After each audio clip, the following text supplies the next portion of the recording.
ನಮಸ್ಕಾರ, good morning, ಶುಭೋದಯ. 30 ನಿಮಿಷ 30 ಸುದ್ದಿಗೆ ಸ್ವಾಗತ. ನಾನು ನವಿತಾ ಜೈನ್. ನಿನ್ನೆ ನಡೆದಂತಹ ಎಲೆಕ್ಷನ್ ಸುದ್ದಿಯ ಜೊತೆಗೆ ಇತರ ಪ್ರಮುಖ ಸುದ್ದಿಯನ್ನು 30 ಸುದ್ದಿಯಲ್ಲಿ ನೋಡ್ತಾ ಹೋಗೋಣ.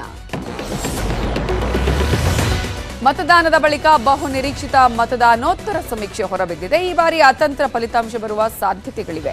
ಬಹುತೇಕ ಸಮೀಕ್ಷೆಗಳಲ್ಲಿ ಯಾರೊಬ್ಬರಿಗೂ ಸ್ಪಷ್ಟ ಬಹುಮತ ಸಿಗಲ್ಲ ಅಂತ ಎಕ್ಸಿಟ್ ಪೋಲ್ನಲ್ಲಿ ತಿಳಿದು ಬಂದಿದೆ. ಮತಗಟ್ಟೆ ಸಮೀಕ್ಷೆ ಪ್ರಕಾರ ಕಾಂಗ್ರೆಸ್ ಮತ್ತು ಬಿಜೆಪಿ ನಡುವೆ ಭಾರೀ ಪೈಪೋಟಿ ಇರಲಿದೆ. ಒಟ್ಟು 11 ಸಮೀಕ್ಷೆಗಳ ಪೈಕಿ ಕಾಂಗ್ರೆಸ್ ಹೆಚ್ಚು ಸ್ಥಾನ ಗಳಿಸಲಿದೆ ಅಥವಾ ಬಹುಮತ ಪಡೆಯಲಿದೆ ಅಂತ ಹೇಳಿವೆ. 3 ಸಮೀಕ್ಷೆ ಮಾತ್ರ ಬಿಜೆಪಿಗೆ ಹೆಚ್ಚಿನ ಸ್ಥಾನ ಅಂತ ಭವಿಷ್ಯ ನುಡಿದಿದೆ. ಪೋಲ್ ಆಫ್ ಪೋಲ್ ಪ್ರಕಾರ ಕಾಂಗ್ರೆಸ್ ಸರಾಸರಿ 110ರಿಂದ 112 ಸ್ಥಾನ ಗಳಿಸಿ ಬಹುಮತದ ಅಂಚಿಗೆ ಬಂದು ನಿಲ್ಲಲಿದೆ. ಬಿಜೆಪಿ 87ರಿಂದ 97 ಸ್ಥಾನ ಗಳಿಸಿ ಕಳೆದ ಬಾರಿಗಿಂತಲೂ ಕಡಿಮೆ ಸ್ಥಾನ ಪಡೆಯಲಿದೆ. ಜೆಡಿಎಸ್ ಮಾತ್ರವೇ ಕಿಂಗ್ ಮೇಕರ್ ಆಗುವ ಎಲ್ಲಾ ಸಾಧ್ಯತೆಗಳು ಇವೆ. ಒಂದು ವೇಳೆ ಬಿಜೆಪಿ ಅಥವಾ ಕಾಂಗ್ರೆಸ್ಗೆ ಬಹುಮತ ಬರದೇ ಇದ್ರೆ ಜೆಡಿಎಸ್ ಜೊತೆ ಸೇರಿ ಮೈತ್ರಿ ಸರ್ಕಾರ ರಚನೆ ಮಾಡುವ ಸಾಧ್ಯತೆ ಇದೆ. ಮತದಾನೋತ್ತರ ಸಮೀಕ್ಷೆ ಬಗ್ಗೆ ಸಿಎಂ ಬಸವರಾಜ ಬೊಮ್ಮಾಯಿ ಪ್ರತಿಕ್ರಿಯಿಸಿದ್ದಾರೆ. ಎಕ್ಸಿಟ್ ಪೋಲ್ 100ಕ್ಕೆ 100ರಷ್ಟು ಕರೆಕ್ಟ್ ಆಗಿರುವುದಿಲ್ಲ. ರಿಯಲ್ ಫಲಿತಾಂಶ ಬರುವಾಗ ಪ್ಲಸ್ ಮೈನಸ್ ಆಗತ್ತೆ. ರಾಜ್ಯದಲ್ಲಿ ಬಿಜೆಪಿಗೆ ಮತ್ತೆ ಸಂಪೂರ್ಣ ಬಹುಮತ ಬರುತ್ತೆ. ಎಕ್ಸಿಟ್ ಪೋಲ್ ಬಗ್ಗೆ ತಲೆಕೆಡಿಸಿಕೊಳ್ಳೋದಿಲ್ಲ ಅಂದಿದ್ದಾರೆ. ಇನ್ನು ಬಿಜೆಪಿಗೆ ಬಹುಮತ ಸಿಗುತ್ತೆ, ಹಾಗಾಗಿ ಯಾವುದೇ ರೆಸಾರ್ಟ್ ರಾಜಕೀಯ ಮಾಡುವ ಪ್ರಶ್ನೆಯೇ ಇಲ್ಲ. ನಾವೇ ಸರ್ಕಾರ ರಚಿಸ್ತೀವಿ, ಹೀಗಾಗಿ ಜೆಡಿಎಸ್ ಕಿಂಗ್ ಮೇಕರ್ ಆಗೋದಿಲ್ಲ ಅಂತ ಶಿಗ್ಗಾವಿಯಲ್ಲಿ ಸಿಎಂ ಬಸವರಾಜ ಬೊಮ್ಮಾಯಿ ಹೇಳಿದ್ದಾರೆ.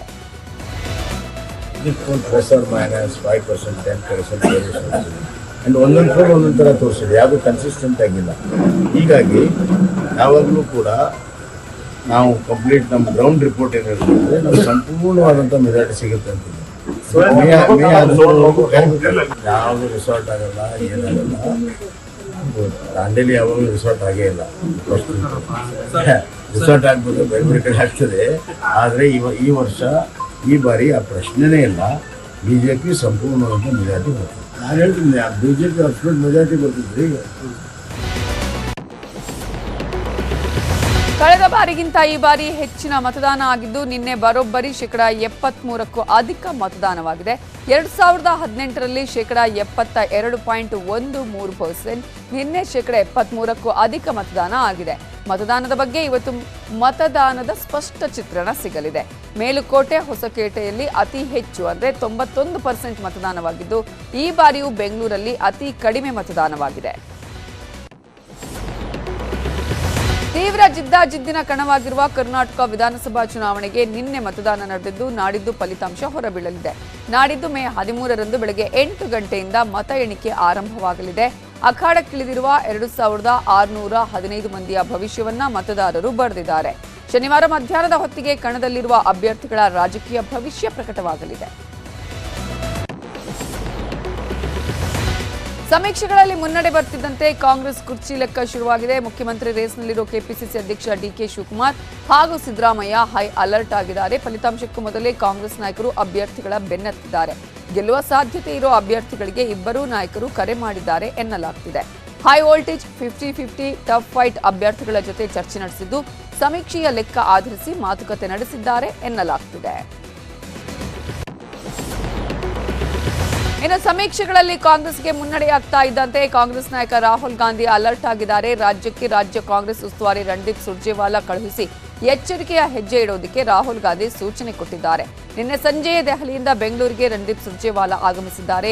ಇವತ್ತು ಸಿದ್ದರಾಮಯ್ಯ, ಮಲ್ಲಿಕಾರ್ಜುನ ಖರ್ಗೆ ಹಾಗೂ ಕೆಪಿಸಿಸಿ ಅಧ್ಯಕ್ಷ ಡಿಕೆ ಶಿವಕುಮಾರ್ ಜೊತೆ ಸುರ್ಜೇವಾಲಾ ಸಭೆ ನಡೆಸಲಿದ್ದಾರೆ. ಎಕ್ಸಿಟ್ ಪೋಲ್ ಬರ್ತಿದ್ದಂತೆ ಬಿಜೆಪಿ ಕೂಡ ಅಲರ್ಟ್ ಆಗಿದೆ. ಈ ಬಾರಿ ಅತಂತ್ರ ಫಲಿತಾಂಶ ಬರುವ ಸಾಧ್ಯತೆ ಇರೋದ್ರಿಂದ ಬಿಜೆಪಿ ನಾಯಕರು ಫುಲ್ ಟೆನ್ಷನ್ ಆಗಿದ್ದಾರೆ. ಒಂದ್ ಕಡೆ ಎಕ್ಸಿಟ್ ಪೋಲ್ ತಲೆಕೆಳಗಾಗತ್ತೆ ಅಂತ ಸಿಎಂ ಬೊಮ್ಮಾಯಿ ಹೇಳಿದ್ರು, ಮುಂದಿನ ಲೆಕ್ಕಾಚಾರಗಳ ಬಗ್ಗೆ ಹೆಚ್ಚು ತಲೆ ಕೆಡಿಸಿಕೊಂಡಿದ್ದಾರೆ. ಹೀಗಾಗಿ ಇಂದು ಬಿಜೆಪಿ ನಾಯಕರು ಮಹತ್ವದ ಸಭೆ ನಡೆಸುತ್ತಿದ್ದಾರೆ. ಬಹುಮತ ಬಂದ್ರೆ ಏನ್ ಮಾಡಬೇಕು, ಅತಂತ್ರ ಫಲಿತಾಂಶ ಬಂದ್ರೆ ಏನ್ ಮಾಡಬೇಕು ಅನ್ನುವ ಬಗ್ಗೆ ಚರ್ಚೆ ನಡೆಸಲು ಮುಂದಾಗಿದ್ದಾರೆ. ಅಲ್ಲದೆ ಜೆಡಿಎಸ್ ಜೊತೆ ಮೈತ್ರಿ ಮಾಡ್ಕೊಳ್ಬೇಕಾ ಬೇಡವಾ ಅನ್ನೋದರ ಬಗ್ಗೆಯೂ ಇವತ್ತು ಚರ್ಚೆ ನಡೆಸಲಿದ್ದಾರೆ. ಈ ನಡುವೆ ನಾವೇ ಹೆಚ್ಚಿನ ಸ್ಥಾನ ಗೆಲ್ತೀವಿ ಅಂತ ಮಾಜಿ ಸಿಎಂ ಬಿಎಸ್ವೈ ವಿಶ್ವಾಸ ವ್ಯಕ್ತಪಡಿಸಿದ್ದಾರೆ. ಜೆಡಿಎಸ್ ಜೊತೆ ಮೈತ್ರಿ ಮಾಡಿಕೊಳ್ಳೋ ಪ್ರಶ್ನೆ ಇಲ್ಲ, ಆದ್ರೆ ನಿಖರ ಫಲಿತಾಂಶ ಬಂದ ಮೇಲೆ ಎಲ್ಲವನ್ನು ನಿರ್ಧರಿಸ್ತೀವಿ ಅಂತ ಬಿಎಸ್ವೈ ಹೇಳಿದ್ದಾರೆ. According to me, we are going to get absolute majority. The question of Hangam Assembly does not arise at all. At that time, the national leadership is going to take decision according to me, we are going to get 115 to 117 seats. So that's why I am telling you that question of joining with JDS at present does not arise. Let us see after the election result over, then we will take appropriate decision. Our national. Mangaluru ನಗರದ ಹೊರವಲಯದ ವಾಮಂಜೂರು ಬಳಿಯ ಮೂಡುಶೆಡ್ಡಿಯಲ್ಲಿ BJP Congress ಕಾರ್ಯಕರ್ತರ ಮಧ್ಯೆ ಜಟಾಪಟಿ ನಡೆದಿದೆ. ಮತದಾನ ಪ್ರಕ್ರಿಯೆ ಮುಗಿದ ಬಳಿಕ ಮೂಡುಬಿದಿರೆ ಕಾಂಗ್ರೆಸ್ ಅಭ್ಯರ್ಥಿ ಮಿಥುನ್ ರೈ ಸ್ಥಳಕ್ಕೆ ಆಗಮಿಸಿದರು. ಮಿಥುನ್ ರೈ ಬಂದ ಬಳಿಕ ಸ್ಥಳದಲ್ಲಿದ್ದ ಕಾಂಗ್ರೆಸ್ ಬಿಜೆಪಿ ಕಾರ್ಯಕರ್ತರ ನಡುವೆ ಘರ್ಷಣೆ ನಡೆದಿದೆ. ಗಲಾಟೆಯಲ್ಲಿ ಮಿಥುನ್ ರೈ ಕಾರಿಗೆ ಹಾನಿಯಾಗಿದ್ದು ಸ್ಥಳಕ್ಕೆ ಪೊಲೀಸರು ಭೇಟಿ ಕೊಟ್ಟು ಪರಿಸ್ಥಿತಿಯ ನಿಯಂತ್ರಣಕ್ಕೆ ತಂದಿದ್ದಾರೆ.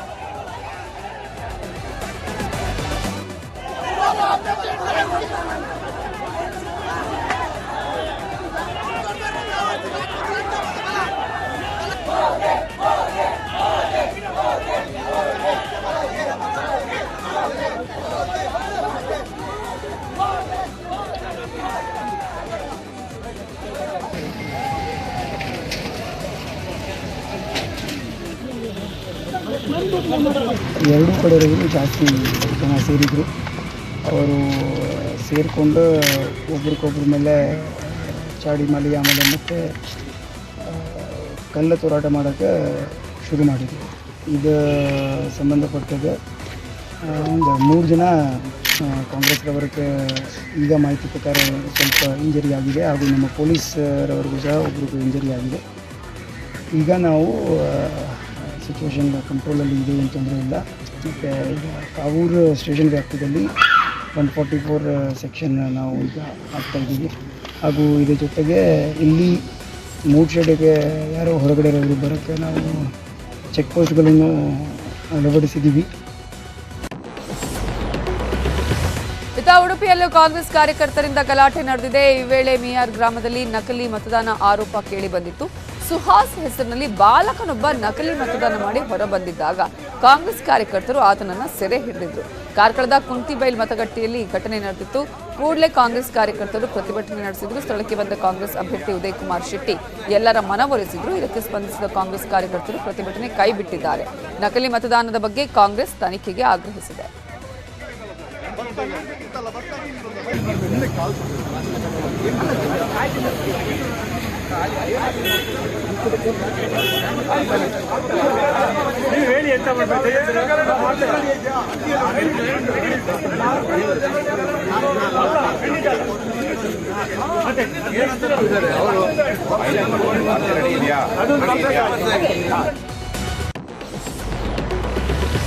ಉಡುಪಿಯಲ್ಲಿ ಕಾಂಗ್ರೆಸ್ ಕಾರ್ಯಕರ್ತರ ಪ್ರತಿಭಟನೆಯ ಎಫೆಕ್ಟ್ನಿಂದಾಗಿ ಚುನಾವಣಾ ಸಿಬ್ಬಂದಿ ಬಸ್ನಲ್ಲಿ ಪರದಾಡುವಂತಾಯಿತು. ಉಡುಪಿ ಮಸ್ಟರಿಂಗ್ ಕೇಂದ್ರಕ್ಕೆ ತೆರಳುತ್ತಾ ಇದ್ದ ಬಸ್ನಲ್ಲಿದ್ದ ಸಿಬ್ಬಂದಿ ಪರದಾಡಿದ್ದಾರೆ. ಈ ವೇಳೆ ಮಹಿಳೆಯರುಗಳು 2 ದಿನದಿಂದ ಮನೆಗೆ ಬೀಗ ಹಾಕಿ ಮಕ್ಕಳನ್ನ ಪ್ಲೇ ಸ್ಕೂಲ್ನಲ್ಲಿ ಬಿಟ್ಟು ಬಂದಿದ್ದೇವೆ, ದೂರಿಗೆ ಹೋಗಬೇಕಿದೆ, ಈ ಸಮಸ್ಯೆಗೆ ಪರಿಹಾರ ಇಲ್ವಾ, ನಮ್ಮನ್ನ ಬಿಟ್ಬಿಡಿ ಅಂತ ಅಳಲು ತೋಡ್ಕೊಂಡಿದ್ದಾರೆ. 2 ದಿನ ಆಯ್ತು ಸರ್, ನಾವು ಮಕ್ಕಳು ಮರಿ ಯಾರ್ಯಾರ್ದು ಮನೇಲೆಲ್ಲ ಬಿಟ್ಟು ಬಂದಿದ್ದೀನಿ. ಉಡುಪಿ ಹೋಗೋರಿದ್ದಾರೆ, ಪರ್ಕಳ ಹೋಗೋರಿದ್ದಾರೆ, ಕೆಲವ್ರ ಮನೇಲಿ ಬೀಗ ಹಾಕಿ ಬಂದಿದ್ದಾರೆ ಸರ್. ಮಕ್ಕಳನ್ನೆಲ್ಲ ಆಚೆಯಿಂದ ಬರೋರೆಲ್ಲ ಟೀಚರ್ಸು, ಇಬ್ಬಿಬ್ಬರು ವರ್ಕರ್ಸ್ ಇದ್ದೀವಿ. ನನ್ನ ಹಸ್ಬೆಂಡ್ ಉಡುಪಿಗೆ ಹೋಗಿದ್ದಾರೆ ಡ್ಯೂಟಿಗೆ, ಪರ್ಕಳ ಡ್ಯೂಟಿ ಮಾಡ್ತಾ ಇದ್ದಾರೆ. ಮಕ್ಕಳನ್ನ ಪ್ಲೇ ಹೋಮಲ್ಲಿ ಬಿಟ್ಟು ಬಂದಿದ್ದೀವಿ 2 ದಿನದಿಂದ. ಇದು ಹಿಂಗೆ ಅವಸ್ಥೆ ಆದರೆ ಸರು, ಪರಿಹಾರ ಇಲ್ವಾ ಈ ಸಮಸ್ಯೆಗೆ? ನಮ್ಮನ್ನು ಬಿಡಿ. 2 ದಿನ ಆಯ್ತು ಸರ್, ನಾವು ಮಕ್ಕಳು ಮರಿ ಯಾರ್ಯಾರ್ದು ಮನೇಲೆಲ್ಲ ಬಿಟ್ಟು ಬಂದಿದ್ದೀನಿ. ಉಡುಪಿ ಹೋಗೋರಿದ್ದಾರೆ, ಪರ್ಕಳ ಹೋಗೋರಿದ್ದಾರೆ, ಕೆಲವ್ರ ಮನೇಲಿ ಬೀಗ ಹಾಕಿ ಬಂದಿದ್ದಾರೆ ಸರ್. ಮಕ್ಕಳನ್ನೆಲ್ಲ ಆಚೆಯಿಂದ ಬರೋರೆಲ್ಲ ಟೀಚರ್ಸು, ಇಬ್ಬಿಬ್ಬರು ವರ್ಕರ್ಸ್ ಇದ್ದೀವಿ. ನನ್ನ ಹಸ್ಬೆಂಡ್ ಉಡುಪಿಗೆ ಹೋಗಿದ್ದಾರೆ ಡ್ಯೂಟಿಗೆ, ಪರ್ಕಳ ಡ್ಯೂಟಿ ಮಾಡ್ತಾ ಇದ್ದಾರೆ. ಮಕ್ಕಳನ್ನ ಪ್ಲೇ ಹೋಮಲ್ಲಿ ಬಿಟ್ಟು ಬಂದಿದ್ದೀವಿ 2 ದಿನದಿಂದ. ಕಾಂಗ್ರೆಸ್ ಬಿಜೆಪಿ ಕಾರ್ಯಕರ್ತರ ನಡುವೆ ಗಲಾಟೆ ನಡೆದಿರುವ ಘಟನೆ ರಾಯಚೂರು ಜಿಲ್ಲೆಯ ಮಸ್ಕಿ ಪಟ್ಟಣದಲ್ಲಿ ನಡೆದಿದೆ. ಮತದಾನ ಮುಕ್ತಾಯವಾದ ಬಳಿಕ ಗಲಾಟೆ ನಡೆದಿದ್ದು ಸಿದ್ದನಗೌಡ ಅನ್ನುವರ ಮೇಲೆ ಹಲ್ಲೆ ನಡೆದಿದೆ. ಸಿದ್ದನಗೌಡ ಕಾಂಗ್ರೆಸ್ ಅಭ್ಯರ್ಥಿ ತುರ್ವಿಹಾಳ ಸಹೋದರನಾಗಿದ್ದು ಗಾಯಾಳುಗಳನ್ನು ಸಿಂಧನೂರು ಆಸ್ಪತ್ರೆಗೆ ದಾಖಲಿಸಲಾಗಿದೆ.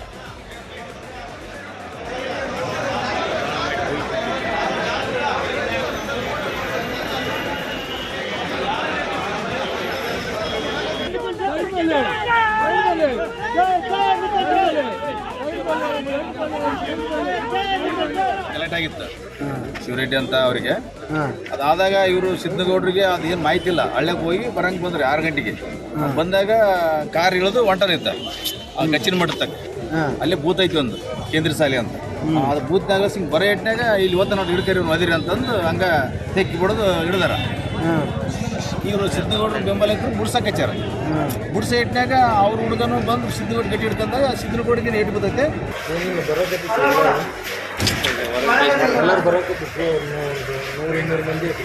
ಯಾರು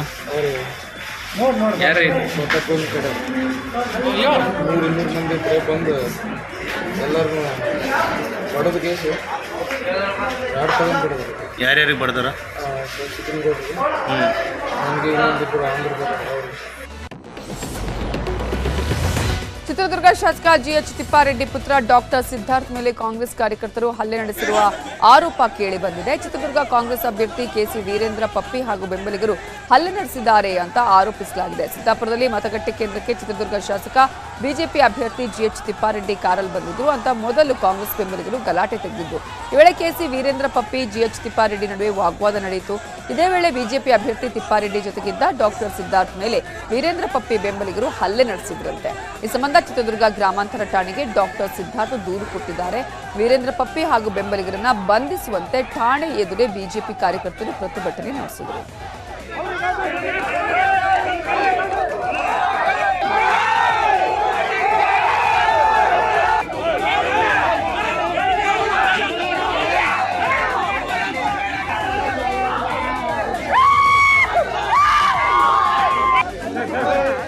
ನಾನು ಸುಮ್ಮನೆ ನಿಂತ್ಕೊಂಡು ನೋಡ್ತಿದ್ದ ಸಂದರ್ಭದಲ್ಲಿ ಅವರು ಕಾಂಗ್ರೆಸ್ ಅಭ್ಯರ್ಥಿಯವರು ನನ್ನ ಕಡೆ ಕೈ ತೋರಿಸಿ ನನಗೇನೋ ಬೈತಾ ಇದ್ದಾರೆ.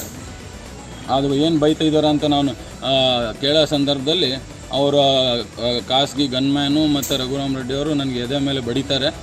ಆಮೇಲೆ ಅವರ ಏನು ಗನ್ಮ್ಯಾನ್ ಇದ್ದಾರೆ ಅವ್ರು ನನಗೆ ಹಿಂದಿಯಲ್ಲಿ ನನಗೆ ಪ್ರಾಣ ಬೆದರಿಕೆ ಕೊಡ್ತಾರೆ.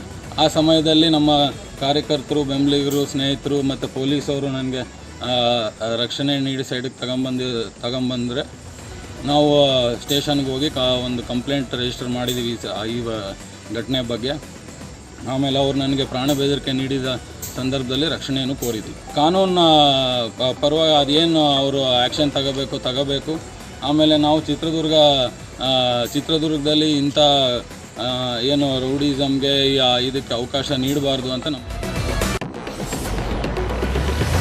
ಯಾದಗಿರಿ ಜಿಲ್ಲೆಯ ಕೆಂಬಾವಿ ಪಟ್ಟಣದಲ್ಲಿ ಕಾಂಗ್ರೆಸ್ ಹಾಗೂ ಬಿಜೆಪಿ ಕಾರ್ಯಕರ್ತರ ನಡುವೆ ಗಲಾಟೆ ನಡೆದಿದೆ. ಬಿಜೆಪಿ ಕಾರ್ಯಕರ್ತರಿಂದ ಕಾಂಗ್ರೆಸ್ ಕಾರ್ಯಕರ್ತರ ಮೇಲೆ ಹಲ್ಲೆಯ ಆರೋಪ ಕೇಳಿ ಬರ್ತಿದೆ. ಜಿಲ್ಲಾ ಪಂಚಾಯತ್ ಮಾಜಿ ಅಧ್ಯಕ್ಷ ಸಿದ್ದನಗೌಡ ಪೊಲೀಸ್ ಪಾಟೀಲ್ ಅವರ ಪುತ್ರ ಆದಿತ್ಯ ಪೊಲೀಸ್ ಪಾಟೀಲ ಸೇರಿ 3 ಕಾಂಗ್ರೆಸ್ ಕಾರ್ಯಕರ್ತರಿಗೆ ಗಾಯವಾಗಿದೆ. ಕೇಸರಿ ಶಾಲು ವಿರೋಧ ಮಾಡಿದ್ದ ಕಾಂಗ್ರೆಸ್ ಮುಖಂಡ ಸಿದ್ದನಗೌಡ ಪೊಲೀಸ್ ಪಾಟೀಲ ವಿರುದ್ಧ ಬಿಜೆಪಿ ಕಾರ್ಯಕರ್ತರು ಗಲಾಟೆ ಮಾಡಿದ್ದಾರೆ. ಗಲಾಟೆ ನಂತರ ಕೆಂಬಾವಿ ಪಟ್ಟಣದಲ್ಲಿ ಪೊಲೀಸರ ಮುಂದೆ ದೊಣ್ಣೆಗಳನ್ನು ಕೈಯಲ್ಲಿ ಹಿಡಿದು ಬಿಜೆಪಿ ಕಾರ್ಯಕರ್ತರು ಓಡಾಡ್ತಿದ್ದಾರೆ. ದೊಣ್ಣೆಗಳನ್ನು ಹಿಡಿದು ಓಡಾಡ್ತಾ ಇದ್ರು ಪೊಲೀಸರು ಅಸಹಾಯಕರಾಗಿದ್ದರು.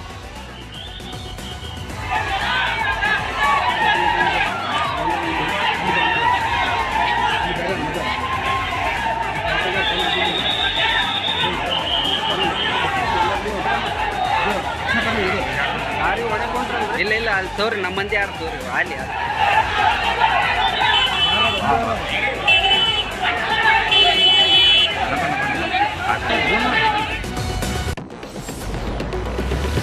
ವಿಜಯಪುರದ ಬಬಲೇಶ್ವರದಲ್ಲಿ ಕಾಯ್ದಿಟ್ಟ ಮತಯಂತ್ರದ ಬಗ್ಗೆ ಗೊಂದಲ ಉಂಟಾಗಿತ್ತು. ಈ ಹಿನ್ನೆಲೆ ಮತಯಂತ್ರ ಸಾಗಣೆಯನ್ನ ಕಾರಜೋಳ ಗ್ರಾಮಸ್ಥರು ತೊಡೆದಿದ್ದಾರೆ.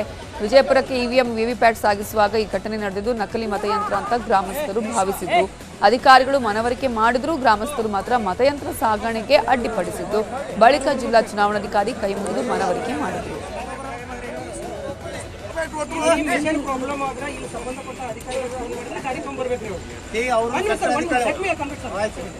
ಇವ್ರು ಏನ್ ಮಾಡಾರ ಸೊ 1 hour ಅಲ್ಲಿ 3 times ಬಂದ ಸರ್ ಬರ್ಲಿ ಸೆಕ್ಟರ್ ಅಧಿಕಾರಿಗಳು ತಮ್ಮ ವ್ಯಾಪ್ತಿ ಒಳಗೆ ತಿರುಗಾಡಬೇಕು. ಒಬ್ಬ ಸೆಕ್ಟರ್ ಅಧಿಕಾರಿಗೆ 15 ರಿಂದ 17 ಮತಗಟ್ಟೆಗಳು ಬರ್ತವೆ. ಸುಮಾರು 3-4 ಗ್ರಾಮಗಳು ಬರ್ಬೋದು. ಸೊ 10 ಗ್ರಾಮಗಳಿಗೆ ಮೇಲಿನ ಮೇಲೆ ರೌಂಡ್ ಹಾಕಬೇಕಾಗ್ತದೆ. ಅವ್ರು ಎಲ್ಲೇ ಒಂದು ಕಡೆ ಕೂಡ್ಲಕ್ಕಾಗೋದಿಲ್ಲ. ಅದು ಓಕೆ ಸರ್.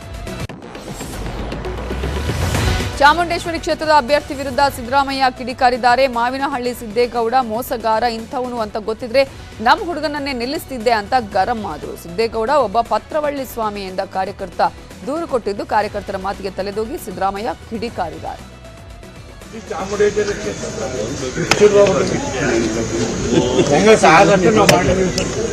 ಚೆನ್ನಾಗಿ ಮಾಡಿದೀವಿ. ಇಷ್ಟು ಮೇಲೆ ಹಣೆ ಬರ ಅವನು ಇಷ್ಟು ಗೋಸ್ಕರ ಅಂತ ಗೊತ್ತಿರಲಿಲ್ಲ. ನಾನಿಲ್ಲ ಅಂದ್ರೆ ನಮ್ಮ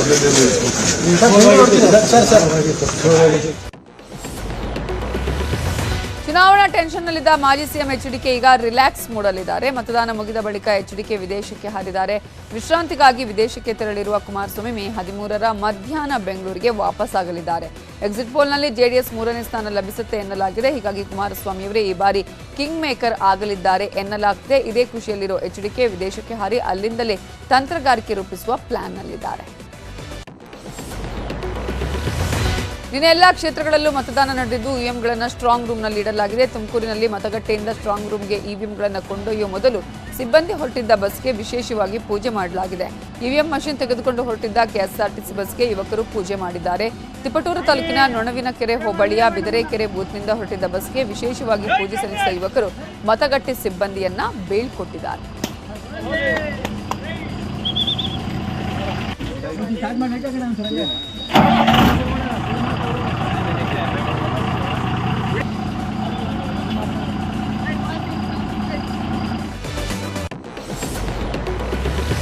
ಚಾಮರಾಜನಗರ ಜಿಲ್ಲೆಯ 4 ವಿಧಾನಸಭಾ ಕ್ಷೇತ್ರಗಳ ಡಿಮಸ್ಟರಿಂಗ್ ಕಾರ್ಯ ಆಯಾ ತಾಲೂಕು ಕೇಂದ್ರಗಳಾದ ಚಾಮರಾಜನಗರ, ಕೊಳ್ಳೇಗಾಲ, ಹನೂರು ಹಾಗೂ ಗುಂಡ್ಲುಪೇಟೆಯಲ್ಲಿ ನಡೆಯಿತು. ವಿದ್ಯುನ್ಮಾನ ಮತಯಂತ್ರಗಳನ್ನು ಬಿಗಿ ಭದ್ರತೆಯಲ್ಲಿ ತಾಲೂಕು ಕೇಂದ್ರಗಳಿಂದ ಚಾಮರಾಜನಗರದ ಬೇಡರಪುರ ಬಳಿ ಇರುವ ಸರ್ಕಾರಿ ಇಂಜಿನಿಯರಿಂಗ್ ಕಾಲೇಜಿಗೆ ಸಾಗಿಸಿ ಸ್ಟ್ರಾಂಗ್ ರೂಮ್ಗಳಲ್ಲಿ ಭಾರೀ ಭದ್ರತೆಯೊಂದಿಗೆ ಇಡಲಾಗಿದೆ. ಮೇ 13ರಂದು ಸರ್ಕಾರಿ ಇಂಜಿನಿಯರಿಂಗ್ ಕಾಲೇಜಿನಲ್ಲಿ 4 ವಿಧಾನಸಭಾ ಕ್ಷೇತ್ರಗಳ ಮತ ಎಣಿಕೆ ನಡೆಯಲಿದೆ. ರಾಜ್ಯಾದ್ಯಂತ ಇಂದು ಗುಡುಗು ಸಹಿತ ಭಾರೀ ಮಳೆಯಾಗುವ ಸಾಧ್ಯತೆ ಇದೆ. ಮೈಸೂರು, ಮಂಡ್ಯ ಹಾಗೂ ಚಾಮರಾಜನಗರ ಜಿಲ್ಲೆಗೆ ಯೆಲ್ಲೋ ಅಲರ್ಟ್ ಘೋಷಣೆ ಮಾಡಲಾಗಿದೆ. ಬೆಂಗಳೂರಿನಲ್ಲಿ ಮೋಡ ಕವಿದ ವಾತಾವರಣ ಇರಲಿದ್ದು ಸಂಜೆ ಅಥವಾ ರಾತ್ರಿ ಮಳೆಯಾಗುವ ಸಾಧ್ಯತೆ ಇದೆ. ಕೊಪ್ಪಳದಲ್ಲಿ ಸಿಡಿಲು ಬಡಿದು ಒಬ್ಬ ಸಾವನ್ನಪ್ಪಿದ್ದು ಮತ್ತೊಬ್ಬರಿಗೆ ಗಾಯಗಳಾಗಿದೆ. ಕೊಪ್ಪಳ ತಾಲೂಕಿನ ಜಬ್ಬಲಗುಡ್ಡ ಬಳಿ ಮುಕ್ಕುಂಪಿಯಿಂದ ಕುರಿ ಮೇಯಿಸಲು ಯುವಕರು ಬಂದಿದ್ರು. ಮಧ್ಯಾಹ್ನ ಸಿಡಿಲು ಬಡಿದು ಮುಕ್ಕುಂಪಿಯ ಯಮನೂರಪ್ಪ ಸಾವನ್ನಪ್ಪಿದ್ದು ಅಮರೇಶ ಗಾಯಗೊಂಡಿದ್ದಾನೆ. ದೇಶದ ಪ್ರಮುಖ 30 ರಸ್ತೆಗಳಲ್ಲಿ ಬೆಂಗಳೂರಿನ ಎಂಜಿ ರೋಡ್ ನಂಬರ್ 1 ಸ್ಥಾನ ಪಡೆದಿದೆ. Real estate consultant night Frank India ಸಮೀಕ್ಷೆ ಮಾಡಿದ್ದು ದೇಶದ 8 ಬೃಹತ್ ನಗರಗಳ ಪ್ರಮುಖ ರಸ್ತೆಯಲ್ಲಿ ಬೆಂಗಳೂರಿನ ಎಂಜಿ ರೋಡ್ ನಂಬರ್ 1 ಸ್ಥಾನ ಪಡೆದಿದೆ.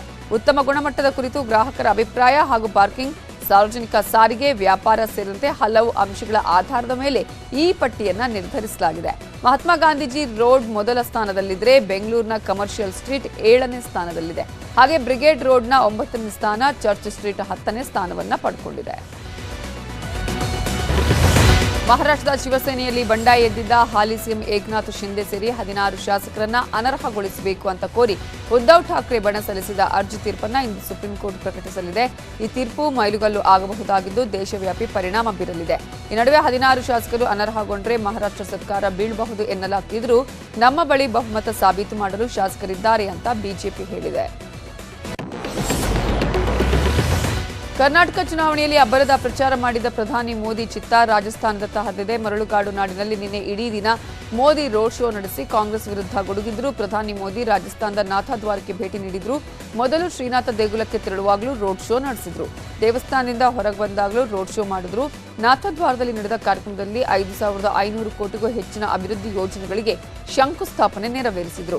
ರಾಜಸಮಂದ್ ಉದಯಪುರದಲ್ಲಿ ರೈಲು ನಿಲ್ದಾಣವನ್ನ ಮೇಲ್ದರ್ಜೆಗೇರಿಸುವ ಯೋಜನೆ, ಗೇಜ್ ಪರಿವರ್ತನೆ ಯೋಜನೆ ಮತ್ತು ರಾಜಸಮಂದ್ನ ನಾಥದ್ವಾರದಿಂದ ನಾಥದ್ವಾರ ನಗರಕ್ಕೆ ಹೊಸ ಮಾರ್ಗದ ಸ್ಥಾಪನೆಗೂ ಅಡಿಗಾಲಿಟ್ಟು ಕಾಂಗ್ರೆಸ್ಗೆ ಕುಟುಕಿದ್ದಾರೆ.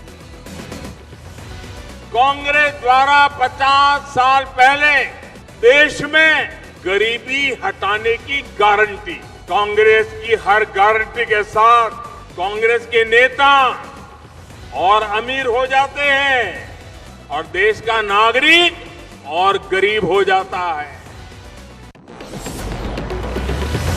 ಅಮೆರಿಕ ಅಧ್ಯಕ್ಷ ಜೋ ಬೈಡನ್ ಅವರ ಆಹ್ವಾನದ ಮೇರೆಗೆ ಪ್ರಧಾನಿ ಮೋದಿ ಮುಂದಿನ ತಿಂಗಳು ಜೂನ್ನಲ್ಲಿ ಅಮೆರಿಕ ಭೇಟಿಯನ್ನ ಕೈಗೊಳ್ಳಲಿದ್ದಾರೆ. ಅಮೆರಿಕದ ಶ್ವೇತಭವನದಲ್ಲಿ ಜೂನ್ 22ರಂದು ಔತಣಕೂಟ ಆಯೋಜಿಸಿದ್ದಾರೆ. ಉಭಯ ದೇಶಗಳ ಉನ್ನತ ಮಟ್ಟದ ರಾಜತಾಂತ್ರಿಕ ಭೇಟಿ ಇದಾಗಲಿದೆ.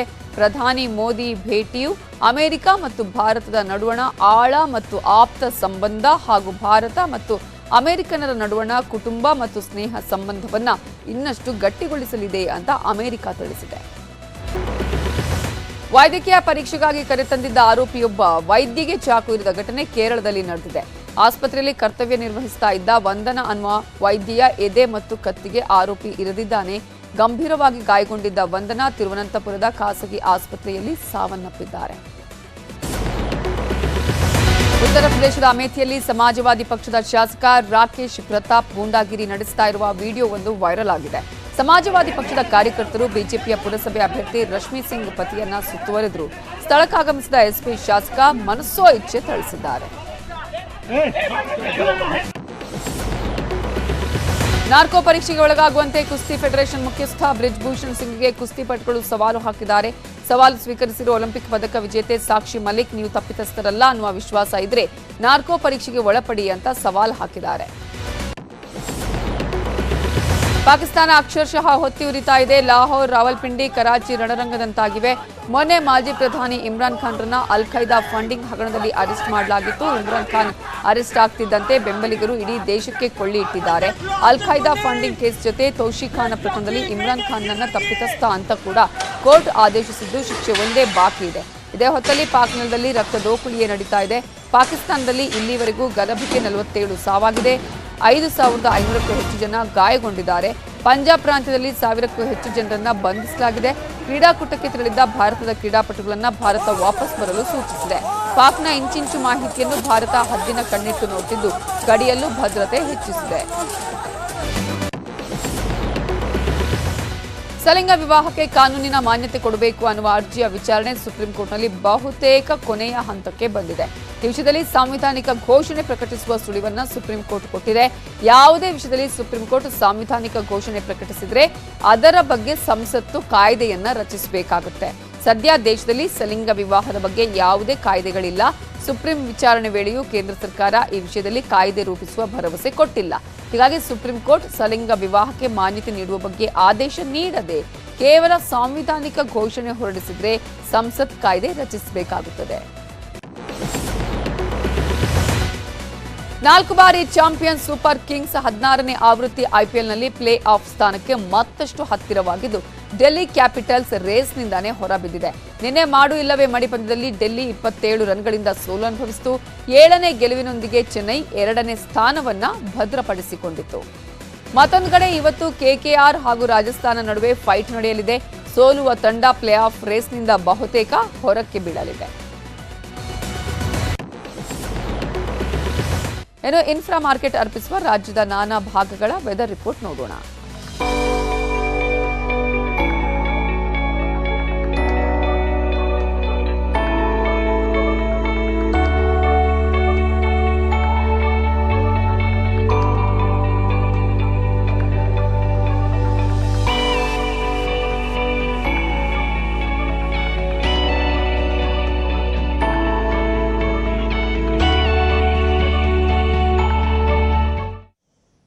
ಇವಿಷ್ಟು ಈ ಹೊತ್ತಿನ ಪ್ರಮುಖ ಸುದ್ದಿ. ನೋಡ್ತಾ ಇರಿ ನ್ಯೂಸ್ 18, ಜಾಲ ನಮ್ಮದು, ಬಲ ನಿಮ್ಮದು.